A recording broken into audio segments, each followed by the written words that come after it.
Вітаю усіх зі штату Флорида, міста Орландо.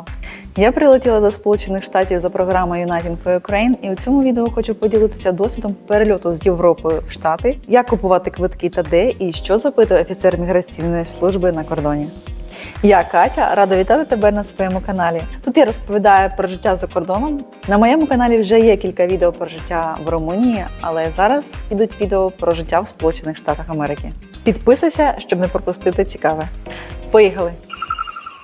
Отже, про квитки. У нас було 2 спроби купівлі квитків, одна з яких не вдала. Коротко про першу ситуацію. Спочатку ми вибрали квитки з Бухареста до Орландо з 2 пересадками у Франкфурті та Нью-Йорку. Вирішили придбати через сайт авіаперевізника Condor Airlines. Ввели всі свої дані, перевірили кілька разів, а у підсумку вийшло, що ім'я та прізвище мого чоловіка вийшли не таким, як він вводив власноруч, а виявилося таким, як сайт взяв з імені поштової скриньки, яка була логіном на ньому. Тому сайт використав його у якості імені та прізвища. Це явно технічна помилка. В німецький офіс компанії Condor ми не дотелефонувалися, довелося зв'язуватися з Америкою. Це були чималі додаткові витрати на мобільний зв'язок. Добре, що почали вирішувати ситуацію у першу добу її виникнення, тому що у такому разі відшкодування було у повному обсязі. Правда, поверталися кошти протягом 2 тижнів. Висновок. Будьте уважні при введенні ваших даних на сайті авіакомпанії Condor. Напишіть, до речі, будь ласка, в коментарях, чи стикалися ви з подібною ситуацією. Тепер про спробу номер 2. У самому Гуглі подивилася сполучення Бухарест-Орландо і глянула, на яку дату найдешевша ціна. Знайшла оптимальний варіант, перейшла на сайт тепер вже Люфтганзи і придбала квиток без проблем.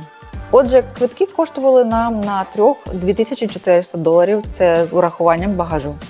Так, я знаю, що можна купити квитки набагато дешевше. Я дивилась на такі варіанти теж, але умови мене не влаштовували. Тому що то була пересадка в іншому аеропорту, то треба було чекати 20 годин і більше. Я вирішила не ризикувати з малою дитиною і обрала одну пересадку в тому самому аеропорті. Ось мої основні поради щодо купівлі квитків. Якщо є можливість купити квитки заздалегідь до вильоту, ціна має бути нижча. Купуйте безпосередньо на сайті авіаперевізника або порівнюйте ціни з іншими сервісами і купуйте де дешевше. Обов'язково зважуйте багаж, дотримуючись норм авіаперевізника, щоб не доплачувати за зайву вагу. Обирайте час пересадки для далекої подорожі не менше 3 годин і саму пересадку в одному і тому ж аеропорту. Як на мене, краще зайвий час почекати спокійно в аеропорту, ніж спізнитися на наступний літак. Не забувайте також про онлайн-чек-ін за день-два до вильоту, аби отримати посадковий талон, інакше в літак вас не пустять. Отже, валізи, таксі, аеропорт. Маршрут був з Бухареста в Орландо з однією пересадкою у Франкфурті на Майні. Інтервал між рейсами тривав 5,5 годин. Завжди літаючи через Франкфурт, як на мене, краще берете пересадку не менше 3 годин, бо цей аеропорт нескінченно великий. Щоб з одного терміналу переміститися в інший, спочатку вас відвезуть автобусом, потім потрібно їхати аеропортною електричкою,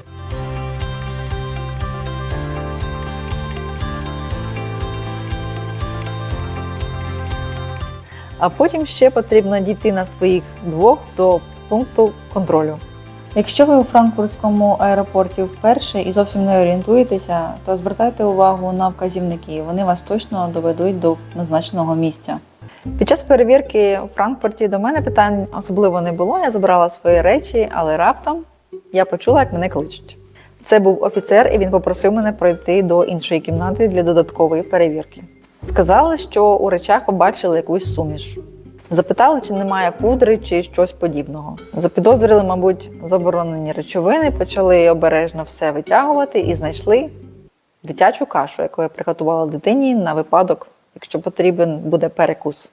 Спитали, де моя дитина, у неї спитали, де твоя мама. Вони побачили, що ми прості звичайні люди, які не маємо на меті перевозити заборонені речовини. Ну і на цьому в цілому перевірки закінчились.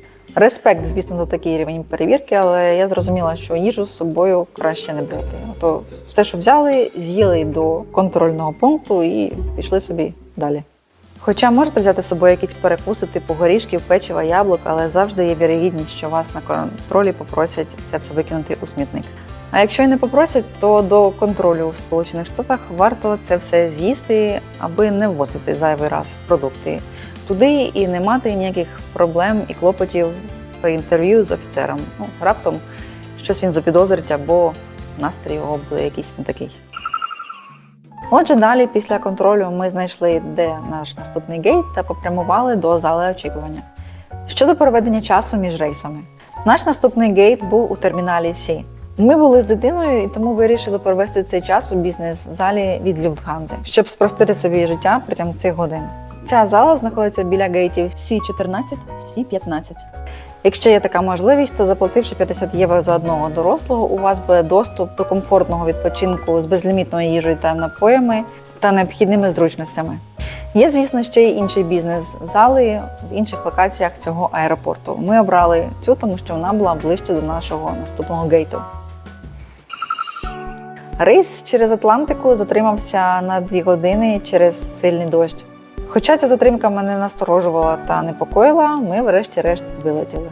Політ тривав близько 10 годин. На борту літака було трохи прохолодно, десь градусів 20, тому теплі речі з ручної поклажі знадобилися.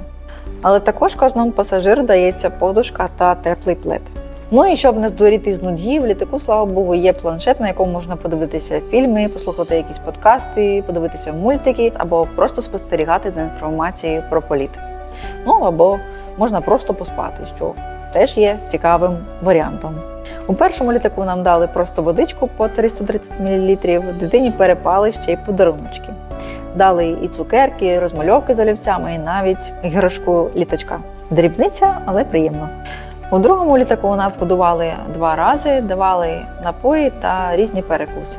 Не дуже великі порції, але і на тому дякую.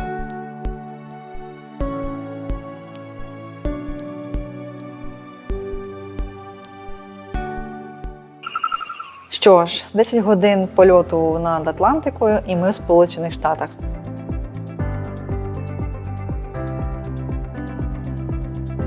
Наступне, що нас очікувало, це паспортний контроль та співбесіда з офіцером міграційної служби. На самому паспортному контролі зняли відбитки пальців та запитали про суму готівки.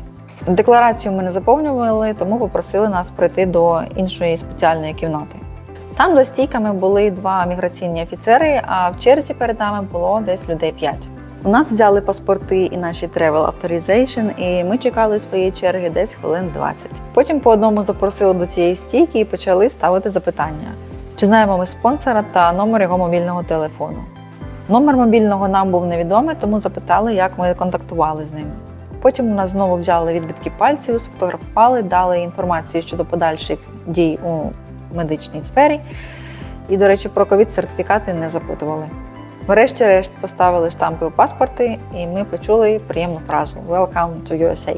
Все, і на цьому ми поїхали до свого помешкання. Раджу також перевіряти інформацію на штампах, щоб була проставлена правильна дата 2-річного перебування в Сполучених Штатах. Тому що офіцери, буває, помиляються і також роблять помилки і в прізвищах, і іменах, тому будьте уважні та перевіряйте свою інформацію у всьому, що тільки можна. Також я знаю, що людям буває ставлять офіцери такі запитання. Коли виїхали з України? Коли останній раз до війни виїжджали за кордон? Чи є де жити в Сполучених Штатах? Чи плануєте працювати в Сполучених Штатах та повертатися до України через 2 роки? Відповіді на всі запитання варто давати чесно та правдиво, бо вас можуть попросити дати підтвердження вашим словам. Дякую, що додивилися це відео до кінця. Сподіваюсь, що воно чимось було вам корисним. Якщо так, то ставте лайк та обов'язково підписуйтесь на канал. Чесно, це найкраща мотивація робити для вас контент та знімати відео. У наступному відео розповім, що варто зробити та які речі необхідно взяти з собою до виліту в Сполучені Штати. Дякую, що були зі мною протягом цього відео. До наступної зустрічі!